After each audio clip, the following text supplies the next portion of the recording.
Hello, I and Tony are excited to be on Live and Thrive today.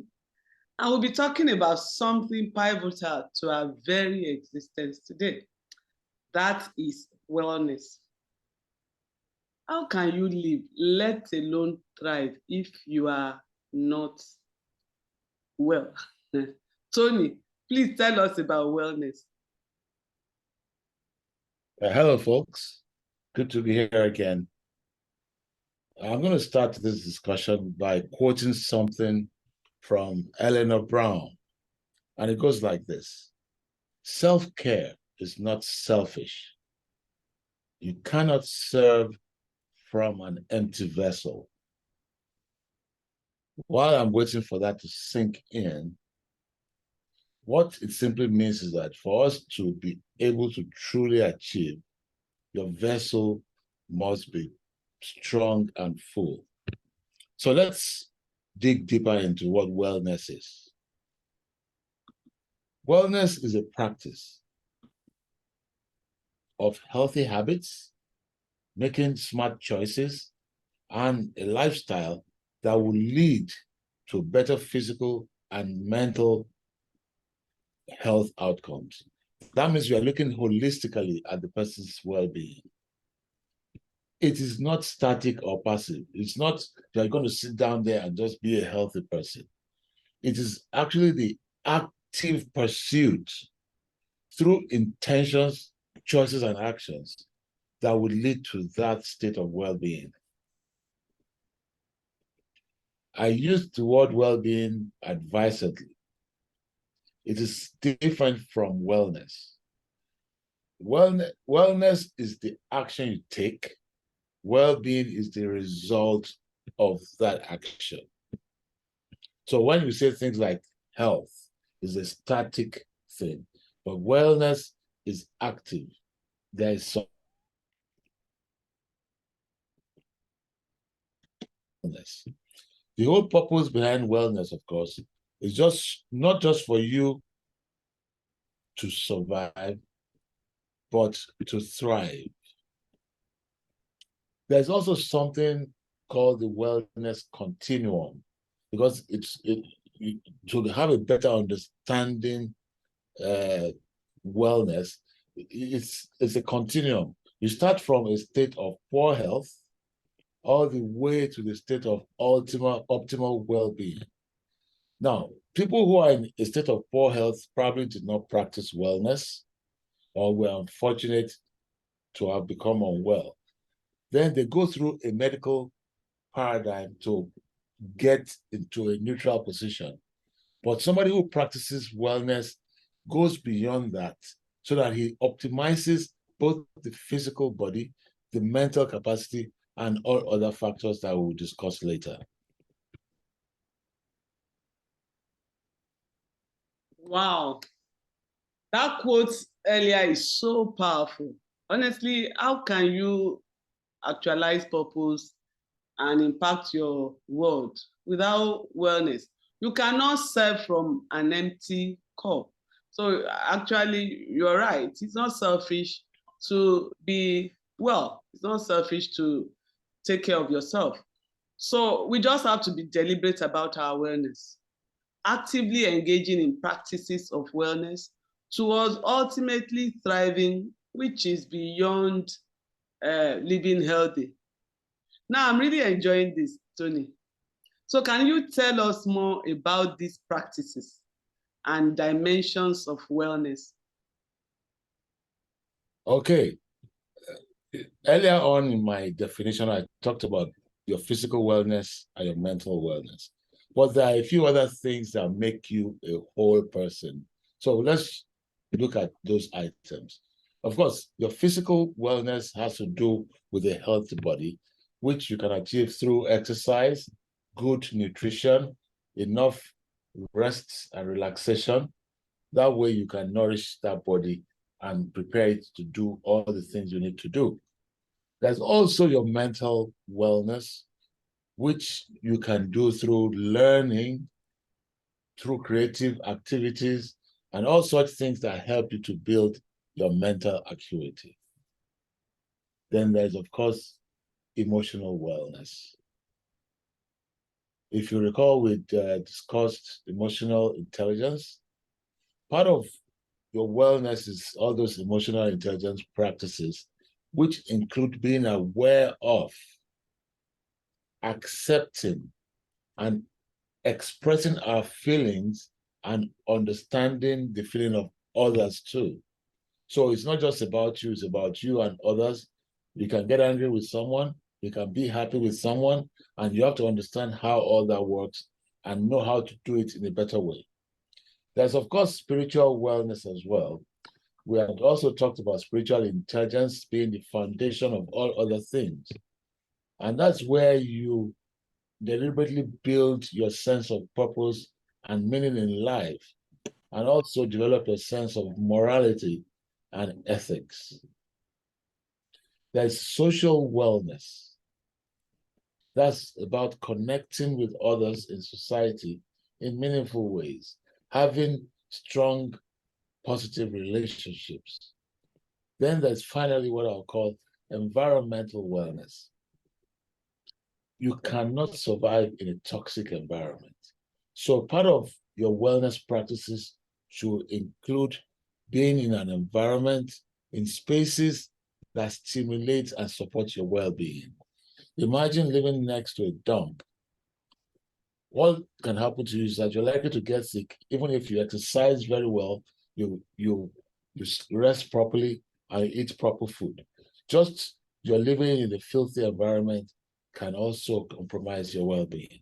So those 6 areas form the complete gamut of what I'll call the wellness practice.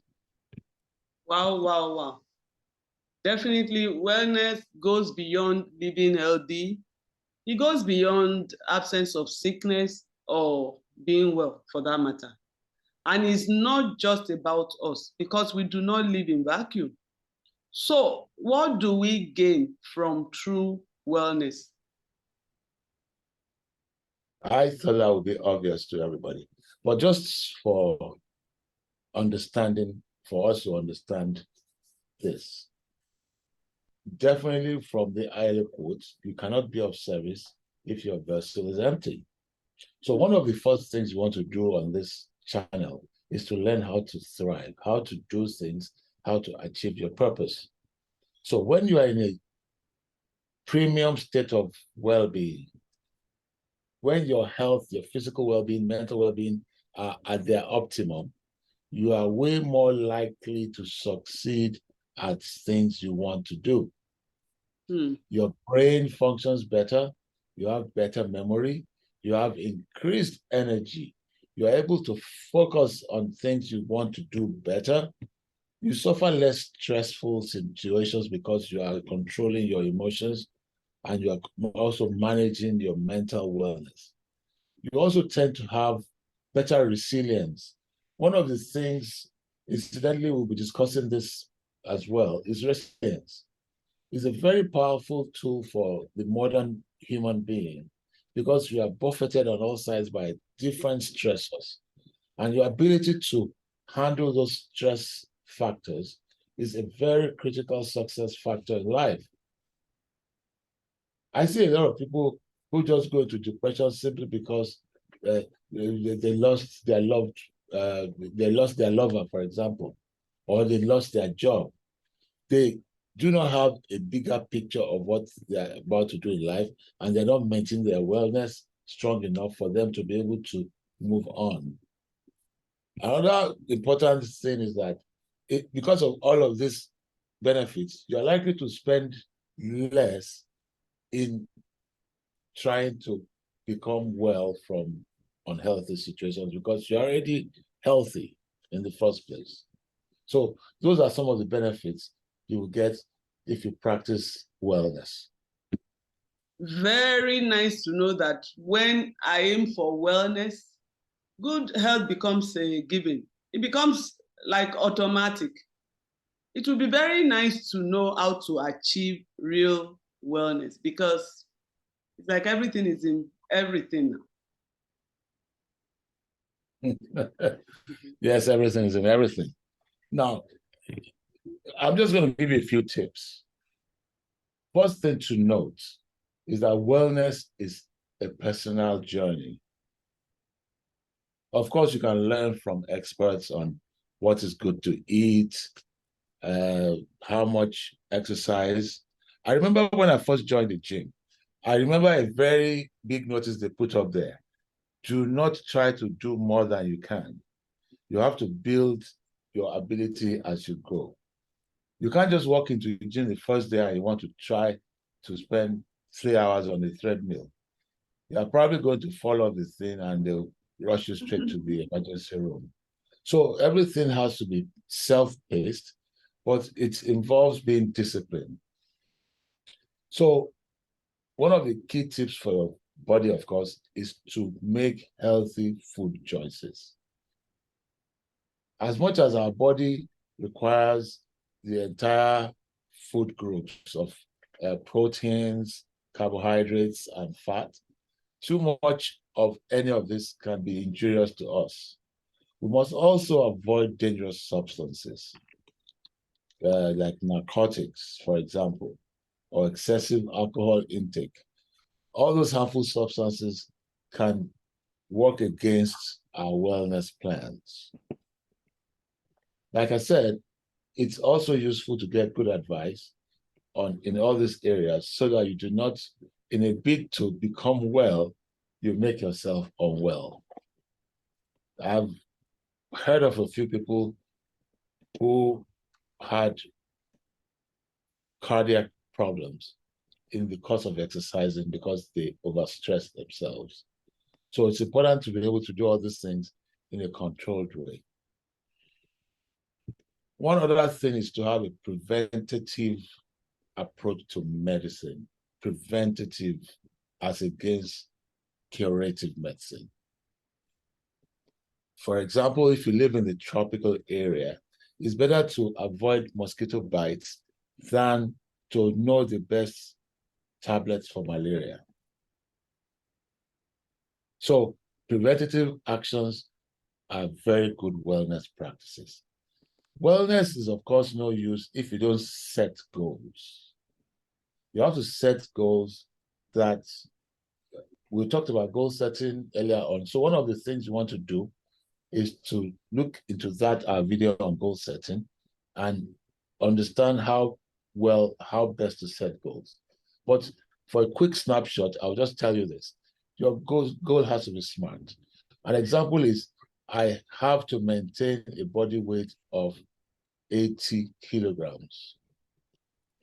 So with that kind of a goal, it is now possible to look at, okay, this is where I'm coming from. I'm now 87 kilograms.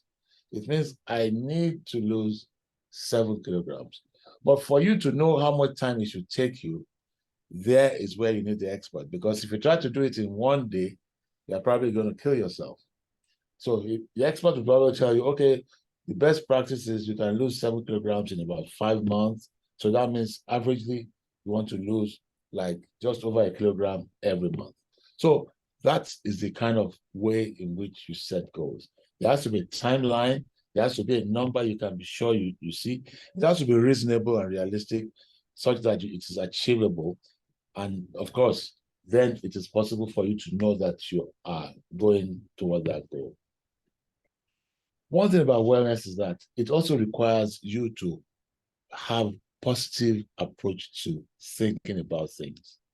If you start with a negative approach, you are likely to fall off the wagon and not be able to do those things because it takes a lot of discipline to maintain these wellness steps. So on the softer side, it's important to build your spirituality. You can also look at our video on spiritual intelligence to guide you further on this. Because you see, as much as the physical part of us is the one we can feel and touch, there is the spiritual part on which everything rests. And it is a very useful part of achieving anything we want to achieve. Another thing you need to do is to keep learning new things because the learning mind is the one that keeps determining better ways to do anything you want to do. Whatever you already know, trust me, there's something better to learn and know.